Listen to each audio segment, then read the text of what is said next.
morning, everyone, and welcome to Think Future. My name's Chris Calabucas, and once again, we're coming at you live from deep in the heart of Silicon Valley, California. We're talking innovation startups, the future, not necessarily those, and not necessarily in that order. If you're watching on YouTube, smack that subscribe button and hit that bell so you can be notified when a new show comes online. And if you're listening on your favorite podcast service, please subscribe, please drop a note on Apple Podcasts. I greatly appreciate it. And tell your friends. You know, if you don't like the show, tell me, Chris at thinkfuture.com. If you like the show, tell your friends. So, what are we talking about today? Well, of course, we're talking about AI. Why are we talking about AI? Because everybody's talking about AI. So, for me, I'm a philosopher. I'm a futurist. I think about things in a slightly different way. And I read an article the other day talking about AI resurrection. And I thought, well, we got Easter's behind us. We had Catholic Easter 2 weeks ago. We have Greek Easter this week, or Orthodox Easter this week. I thought, let's talk a little bit about resurrection, right? So there has been this undercurrent of thought and also a bunch of science fiction TV shows and movies and etc.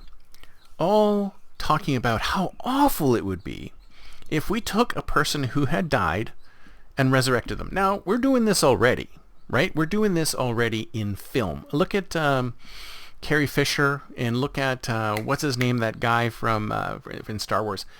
I forget who it was. There was a guy that they reconstituted in Star Wars. He'd passed away.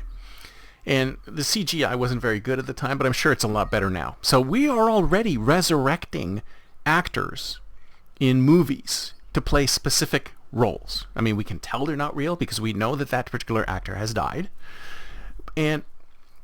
But we are already resurrecting these people, but they're only doing sort of limited things, right? And of course, that's one of the problems with AI right now. It can only do limited things. We don't have AGI yet. We don't have artificial general intelligence where it can just do whatever. AI has to work within a framework, within a pattern. So the next step beyond this is that we've been able to resurrect these actors for specific parts and specific roles. But who's to say with enough data, with enough information, with enough knowledge of a specific individual that we can't resurrect anybody?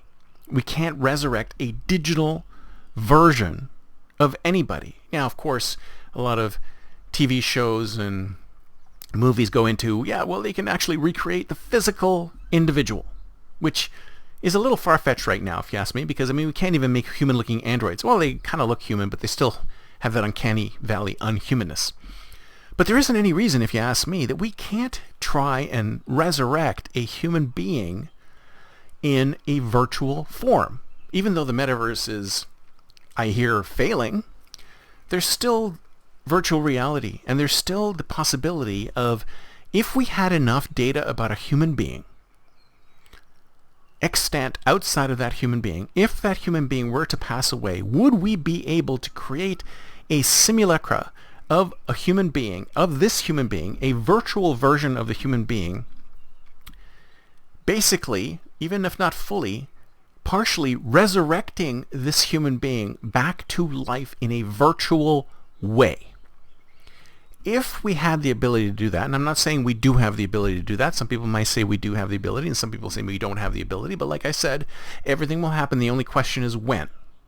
We may not have the ability now, but we will have it soon to resurrect a virtual version of an individual who is close enough to the real person to interact in a limited way with other human beings.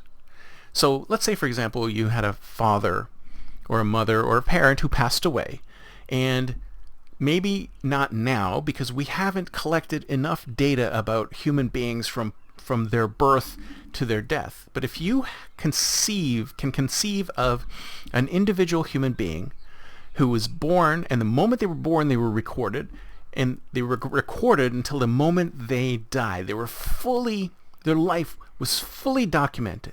Every second of every day was fully documented in some way. And now we can document most of people's lives.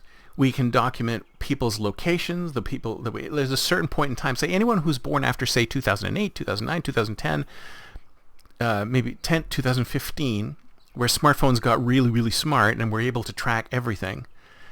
that if you were born after 2015 and you had your parents and then you record your entire life from beginning to end and took that data set and fed it into an AI, is there any reason that you believe that you could not reconstruct a simulacrum of this individual and have it interact with the family just like it would if it was a real person? Now, if you ask me, from the outside, thinking about it, there's no reason why you can't, right? Because even though it might not be alive in the sense of being alive, it knows everything. It has the full history of itself. So if you were to posit questions to it, it would be able to give you those answers to those questions.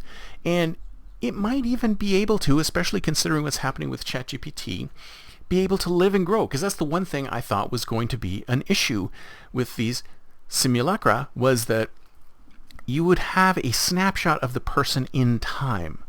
So you could say, I want to go back to my dad in his 20s, and I want to talk to my dad like he was in his 20s. And you could conceivably do that. You could have like a dial, not a physical dial, obviously, but you could have a dial saying, I want to talk to this person as they were at the age of 25.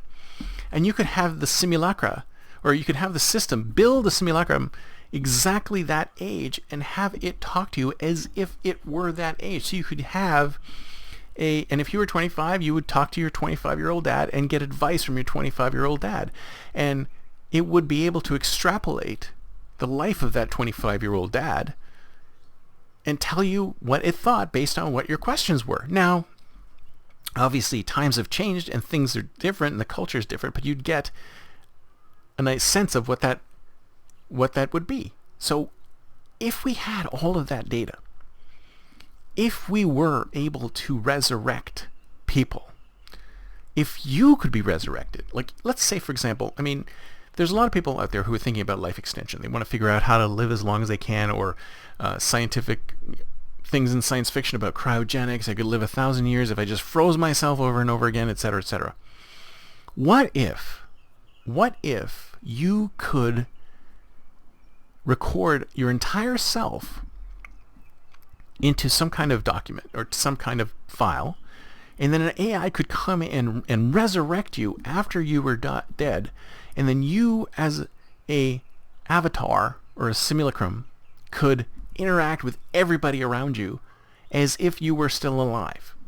Would you want to do that? Would you want to survive as an avatar after your death? Now, let's flip it a little bit and go, let's say you have a mentor in your life, a mentor that you love and you get a lot of good advice from them, whether they're a parent or an uncle or a friend or somebody who you get a lot of really good advice from and has a lot of great information, and you talk to them all the time. And what if you could build an avatar of them? So after they passed away, you could tap them anytime. Let's say they were even so accessible, you could chat with them on the phone. Say it was your dad and you had him as a mentor and an idol, and after they passed away, you wanted to still ask him questions. Every now and then you said, hey, I'm thinking about taking this job. What do you think, Dad? And he would go on and chug around and give you an answer just as if it was talking to your father. How would you feel about that? So 2 questions. 1, would you want a simulacra of yourself made after you pass so that people who didn't know you when you were alive could get to know you when you were passed? And 2, would you want a mentor of yours, someone who you have been with in your life, would you like it if they could live forever and you could talk to them forever?